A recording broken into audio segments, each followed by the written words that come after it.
deal with the theology that we are discussing, but originally I come from Africa. I've lived in India, I've lived in Africa, I've lived in Europe. What I have seen happening here is very, very unfortunate. Very unfortunate as a local pastor. And I will say why. I'm speaking from my context on how the pastors from Africa and Asia look at the whole issue. We all looked at pastors from America and from Europe with a lot of dignity and a lot of respect. But to see them disrespecting the General Conference and doing their own things as unions sends a wrong message to other unions. Amen. In my unions, we were discussing a very hot issue about polygamy. Now that here they are ordaining women, I wouldn't be surprised if one of the unions in Africa votes next year to allow pastors to be polygamous. Are you equating polygamy with ordination? No.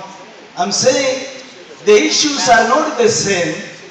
The issues, I'm not talking about theology. I'm talking about the going without going as a unit. So nothing will prevent people from going one extreme. If you give a child a spoon, why do you prevent him from getting a plate?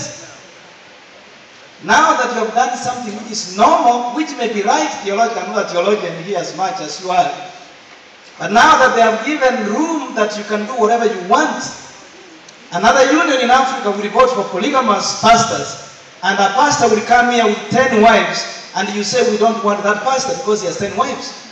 But you did something without consulting the General Conference. So what will prevent a union in Asia having a pastor with 10 wives? It's wrong, it may be morally wrong, it may be unethical here, but that is their reasoning that polygamy may be right in their context. It's not biblical. Here, ordination may be right, but I wish it was done in such a way that the General Conference gave a stamp.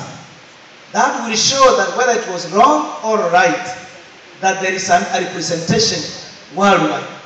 But once it is done union by union, in America is democracy rules in America. Democracy does not rule all over the world.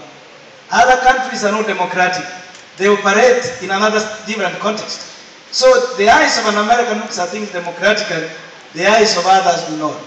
Women can be ordained and other things can be done. But as an African pastor, I wish I could read in the newspaper that the General Conference president was there and he endorsed it.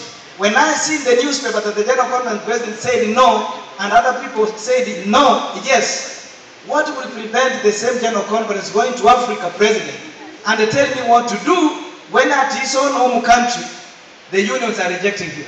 You break the church. You break the church. Do we have any other? You don't give him authority in the world. Okay, do we have any other views on this?